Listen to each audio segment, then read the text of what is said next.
बहुत सावधानी से कथा सुनिएगा और अपने चित्त में उतारिएगा। शिव महापुराण की कथा जिसके घर में चल रही है, जिसके टीवियों पर चल रही है, जिसके फेसबुक यूट्यूब पर चल रही है, जिसके मोबाइलों में चल रही है, घर में भले 5 मिनट शिव महापुराण की कथा चले, पर प्रतिदिन अपने मोबाइल को चालू कर 5 मिनट शिव पुराण चालू कर छोड़ दिया।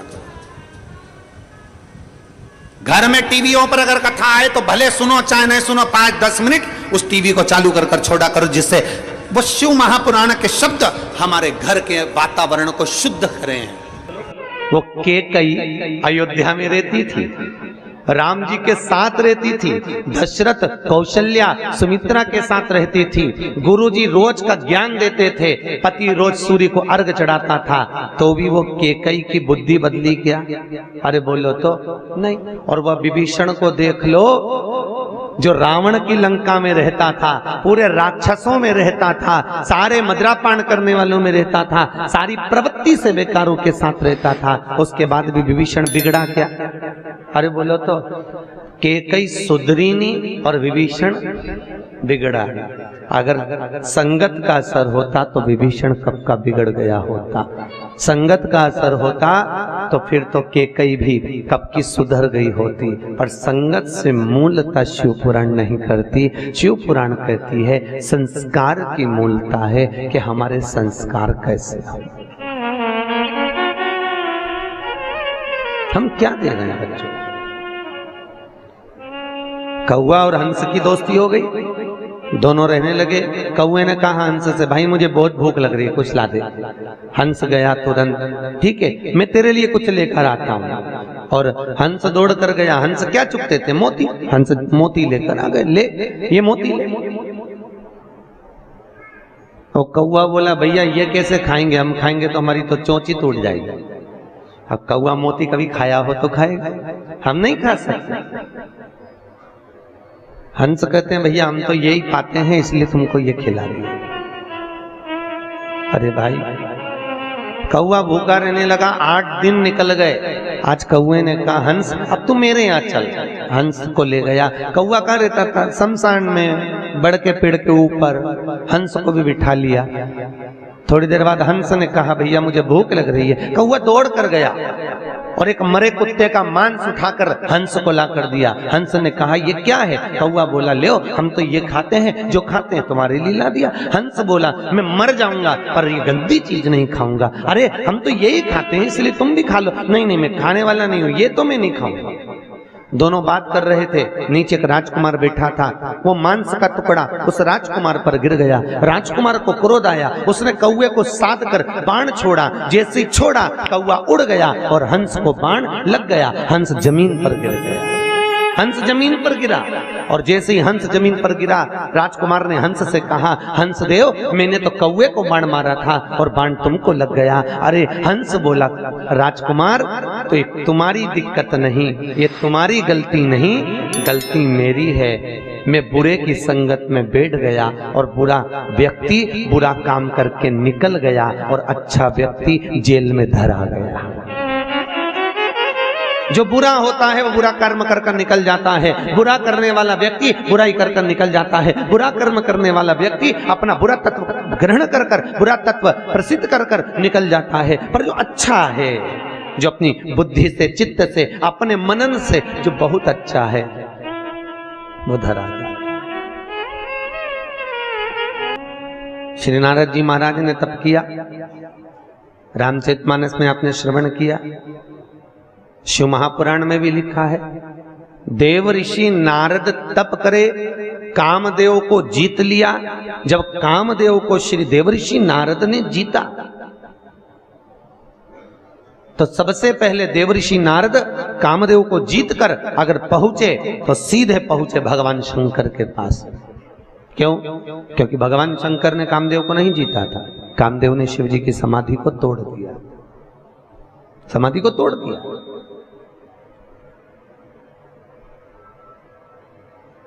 अब दुनिया के लोगों ने कहा बताओ वो देव ऋषि नारद काम को जीत लिए पर भोलेनाथ काम को नहीं जीत पाए। भैया तुमको कौन समझाए? वो कामदेव शंकर भगवान का साडू भाई था। दक्ष प्रजापति ने रति भी आई थी कामदेव को, सती भी आई थी। अरे बोलो तो महादेव को, शंकर जी को। अब ईमानदारी से बोलो, साड़ू भाई आएगा तो सम्मान करने के लिए खड़ा होना पड़ेगा कि नहीं होना पड़ेगा? तो कई लोगों ने कहा भगवान भोलेनाथ को तो आंख बंद करके बैठे रहना था, कामदेव क्या बिगाड़ लेता? कामदेव ने भगवान शिव की समाधि क्यों तोड़ी और भगवान शंकर ने समाधि क्यों तोड़ी? वो तो बैठे रहते। भैया, धर्म पत्नी के रिश्तेदार अगर आए तो पति का फर्ज है कि थोड़ा सम्मान देना पड़ता है। नी दे अब रेंदो।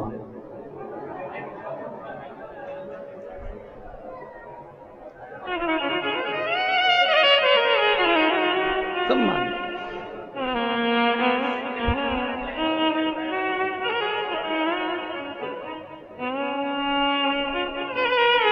अभी हमारे बनवारी लाल जी मामा जी को लेकर आए थे और इनके माता के पक्ष के मामा जी थे, तो अभी सम्मान दे रहे थे कि नहीं दे रहे? भैया ये हमारे मामा पक्ष के हैं, हमारे मामा है। फिर कहा ये मामा की बहू है, सम्मान दे। अब देव ऋषि नारद को क्या दिक्कत? देव ऋषि नारद तो अपने आनंद मस्ती में, पर भगवान शिव को तो पूरी रिश्तेदारी देखना पड़ेगी ना। सबसे सुंदर अगर कोई रिश्तेदारी निभाना जानता है तो मेरा महादेव जानता है। दुनिया में कोई नहीं जान सकता इतनी सुंदर रिश्तेदारी मेरा शंकर निभाता, मेरा भोलेनाथ निभाता, सबसे सुंदर।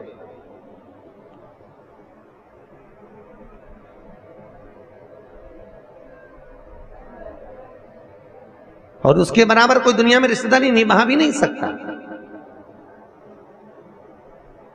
एक केवल महादेव थे भगवान शंकर, जो अपने पुत्र गणेश और कार्तिकेय से कहते थे कि रक्षाबंधन का त्योहार है, जाओ अपनी बहन अशोक सुंदरी के पास जाओ और राखी बंधवा कर आओ। कौन कहते थे? भगवान शिव, भगवान महादेव। जाओ अशोक सुंदरी के पास में जाओ और जाकर राखी बंधवा कराओ। तो कई बार कार्तिकेय तो कहते थे पिताजी हम रक्षाबंधन पर अपनी दीदी के यहाँ नहीं जाएंगे, उसको आना पड़ेगा। वो आए।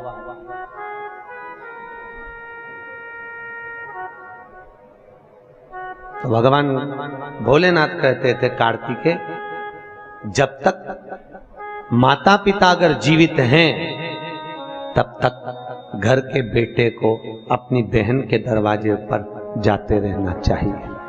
क्यों? बुजुर्ग माँ बाप नहीं जा सकते, वृद्ध माता पिता अपने बेटी के घर बार बार नहीं जा सकते। क्यों? क्योंकि अधिक मास की कथा में लिखा है अगर बेटी के घर का एक अन्न का दाना खा ले तो व्यक्ति मरते समय उसके मुख में तुलसी का दल नहीं मिलता। अगर बेटी के घर का एक गिलास पानी पी लो तो मरते समय गंगा जल नहीं मिलता। ये अधिक मास में आप लोग जो 33 मालपुए का दान करते हो, क्यों करते हो? काहे के लिए करते हो? करते हो ना 33 मालपुए, 33 मालपुए, 30 मालपुए 30 दिन के, 31वां मालपुआ हमने अगर ब्राह्मण गुरु के घर का खाया हो तो दोष ना लगे। 32वें नंबर का मालपुआ हमने अगर बेटी के घर का, बहन बेटियों के घर का खाया हो तो दोष ना लगे। और 33वें नंबर का मालपुआ हमने अगर मान लो सूतक या सावड़ का खाया हो तो हमको दोष ना लगे। इसलिए 33 मालपुए का दान होता अधिक मास में। या करते हैं सब लोग दान मालपुए का। 33 मालपुए दान किए जाए।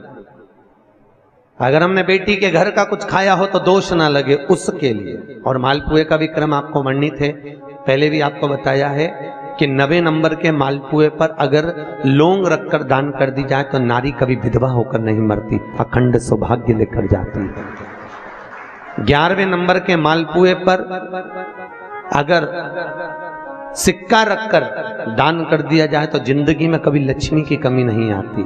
21वें नंबर के मालपुए पर तुलसी का पत्ता रखकर दान कर दो, कभी जीवन में संपदा की कमी नहीं रहती। जिस व्यक्ति के यहाँ कोई ना कोई बीमार पड़ा रहता हो तो 14वें नंबर के मालपुए पर लाल कलर का छोटा सा कपड़ा रखकर दान कर दीजिए। घर में कभी जिंदगी में कोई बड़ी बीमारी नहीं आएगी, ना हार्ट अटैक, ना एक्सीडेंट, ना कभी शुगर, ना कभी ब्लड प्रेशर। इतना मालपुए का महत्व है। अधिक मास के एक एक मालपुए का अलग अलग वर्णन अधिक मास की किताब में लिखा हुआ। अधिक मास की कथा में बढ़ना। अलग अलग मालपुए का क्रम है कि अधिक मास में हमें किस मालपुए पर क्या रखकर दान देना चाहिए, कैसा नियम है, कैसा हम कैसे आज हम कहीं बेटी के घर का अन्न अगर पा लिए हैं तो यहां शास्त्र कह रहा है, भगवान शिव कह रहे हैं कि अगर माता पिता जीवित हैं और माता पिता अपने बेटी के घर अगर नहीं जा सकते तो वो अपने बेटे को कहते हैं कि तू जा, और तू जाकर अपनी बेटी के यहां अपनी बहन के घर जाकर रक्षाबंधन पर राखी बंधो, जाओ तुम जाओ। और भगवान गणेश जी महाराज राखी काय पर बैठकर बांधी जाती है? अरे बोलो तो, एक चौकी पर, पाटे पर, आसन पर बिठाकर रक्षा सूत्र बांधा जाता है। राखी बांधने के बाद बहन भाई के माथे पर, अरे बोलो तो, तिलक कर दो। आप लोग भी तिलक करते हैं। तिलक क्यों किया जाता है? तो कहते हैं ये तिलक हमारे यहाँ शुभ कार्य का प्रतीक है। पर तिलक प्रतीक है, पर जो चावल हम तिलक में लगाते हैं ये क्यों लगाते हैं? ये चावल का क्रम कहां से चालू हुआ? सिर में चावल चिपकाना, तिलक लगाने के बाद चावल लगाना, कहां से चालू हुआ? ये चावल है क्या?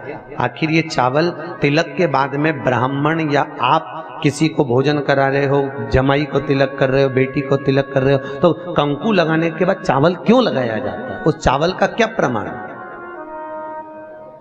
उस अक्षत का क्या प्रमाण? क्यों लगाते हैं उसको? लगाते लगाते पूरी जिंदगी हो गई, अरे तो बता दो क्यों लगाते हैं? वो चावल का क्या प्रमाण है? कि कंकु का तिलक तो लगाया, वो हमारे यहाँ शुभ कार्य का प्रतीक है, समृद्धि का प्रतीक है। पर जो अक्षत हम माथे पर किसी के लगाते हैं, कंकु लगाने के बाद में, चंदन लगाने के बाद में जो चावल लगाया जाता है, वो चावल का क्रम क्या है? तो शास्त्र कहता है, सुंदर विष्णु पुराण में भगवान वेदव्यास जी ने वर्णन करा, जिसके मस्तक पर तिलक लगाया जाता है वो शुभ कार्य का प्रतीक होता है। और अक्षत इसलिए लगाया जाता है कि इस अक्षत के माध्यम से आपकी जिंदगी में ये शुभ कार्य निरंतर चलता रहे, इसलिए अक्षत उसके माथे पर लगाया जाता है। शुभ कार्य के लिए, निरंतर चलने के लिए, इसको कहते हैं अक्षता। अक्षता का मतलब क्या है? निरंतर चलता रहे, निरंतर बढ़ते रहो। दूल्हा दुल्हन की जब जयमाला होती है, आपके यहाँ होता कि नहीं होता पता नहीं, पर महाराष्ट्र में तो एक नियम है कि दूल्हा दुल्हन की जब जयमाला होती है तो सबको पीले चावल दिए जाते हैं। इधर देते हैं क्या है? तो पीले चावल देते हैं, और पीले चावल देकर फिर उसको सतीवचन के अनुसार उसमें छोड़ा जाता है। शुभ मंगला, अरे बोलो तो, सावधान, शुभ मंगला सावधान।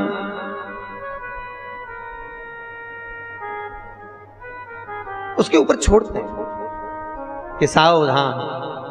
और ये चावल तुम्हारे मस्तक पर जो पड़ा हुआ है, तुम्हारे मस्तक पर जो डाला जा रहा है, तुम्हारी जिंदगी इसी प्रसन्नता में निरंतर बढ़ती चली जाए। वो अक्षता का मतलब है। केवल एक देव है महादेव, जिनको खंडित चावल कभी नहीं चढ़ता। शिव जी को आप बहुत सारा चावल नहीं चढ़ा सकते, एक दाना चढ़ाओ, पर खंडित मत चढ़ाओ। अक्षत, शंकर को कोई चीज खंडित नहीं चढ़ती। बेलपत्र भी चढ़ाओ, भले एक चढ़ाओ, पर पूर्ण चढ़ाइए। भगवान भोलेनाथ को पुष्प चढ़ाइए, पूर्णता में चढ़ाइए। हम कई जगह मंदिरों में जाते हैं तो भगवान के ऊपर फूल देखते हैं, तो फूल कई बार शिव जी के ऊपर, कई बार शिव जी के ऊपर, भगवान के ऊपर, आपके घर के मंदिर में कई बार कई लोग जो पुष्प चढ़ाते हैं, वो पुष्प चढ़ाने का तरीका भी लोगों को नहीं मालूम। जो फूल चढ़ाते हैं वो कई बार देवता के ऊपर रख देते हैं, इस तरह से। भैया, शास्त्र कहता है जिसके ठाकुर जी पर, जिसके मंदिर में, जिसके देवी देवता पर अगर पुष्प को उल्टा रख दिया जाए तो जितने शुभ कार्य हमारे घर में होने वाले रहते हैं वो सारे टलते चले जाते हैं। आज की जगह कल, कल की जगह परसों, परसों की जगह नरसों, नरसों की जगह खरसों। तुम करके देखना, अपने आप शुभ कार्य टलेंगे। इसलिए भगवान के सम्मुख में जो पुष्प चढ़ाया जाता है वो सीधा चढ़ाया जाता है। यहां तक शास्त्र कहता है अगर भगवान को पुष्प चढ़ा रहे हो तो अगर सीधा और उल्टा नहीं मालूम तो नीचे की जो डांट है उसको तोड़ दीजिए और पत्ती की पत्ती, पंखड़ी की पंखड़ी भगवान को समर्पित कर दीजिए। वो शिव जी को स्वीकार होगा, वो भगवान को स्वीकार होगा। ये उसी में कहा है, उसी में का शुक्र है। जैसे पानी में पड़ा हुआ पुष्प, काय में पड़ा हुआ, अरे बोलो जम के, पानी में।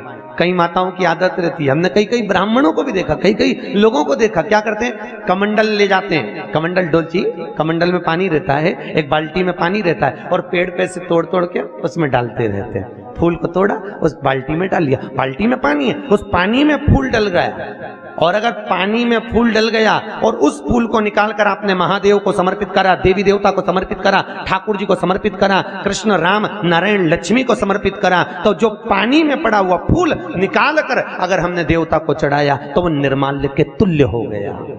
काय के तुल्य है? निर्मल। निर्मल जानते हो, भगवान पे चढ़ा हुआ फूल, मतलब उसका कोई परिभाषा नहीं है, तुम कितने ही चढ़ा लो, वो निर्माल्य के तुल्य। अगर पानी में पड़ा हुआ पुष्प निकाल कर पानी के लोटे में से, पानी के कलश में से, पानी की बाल्टी में से उठाकर चढ़ाया है तो वो निर्माल्य हो गया, मतलब चढ़ाया फूल हो गया, उसको भगवान स्वीकार नहीं करते, याद रखिए। उसी तरह जैसे तांबे की प्लेट में रखा हुआ चंदन, तांबे की प्लेट में अगर चंदन रखा है और वो अपन ने लगा दिया तो वो चमड़े के बराबर हो जाता है। इसलिए तांबे की प्लेट का चंदन किसी को नहीं चढ़ाया जाता, किसी देवता को नहीं लगाया जाता, किसी देवता, निर्माल्य।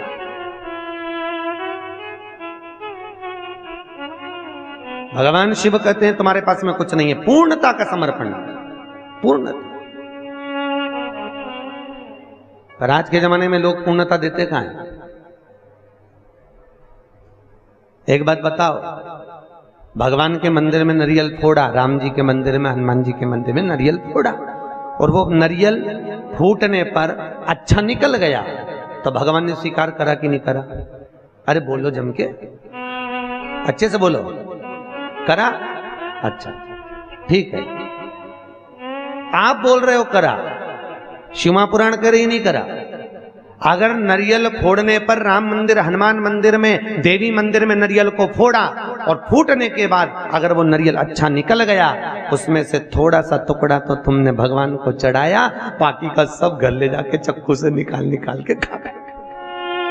और मान लो वो नारियल फूटने पर बेकार निकल गया तो तुम उसको घर ले जाओगे? नहीं। क्या करोगे? जब हनुमान जी की परिक्रमा कर रहे होगे तो नारियल को वहीं पटक दो। तो भगवान शिव की कथा कर रही है कि भगवान शंकर को पूर्णता का भाव चाहिए। बेलपत्र दो, पूर्ण दीजिए, पुष्प दो, पूर्ण दीजिए।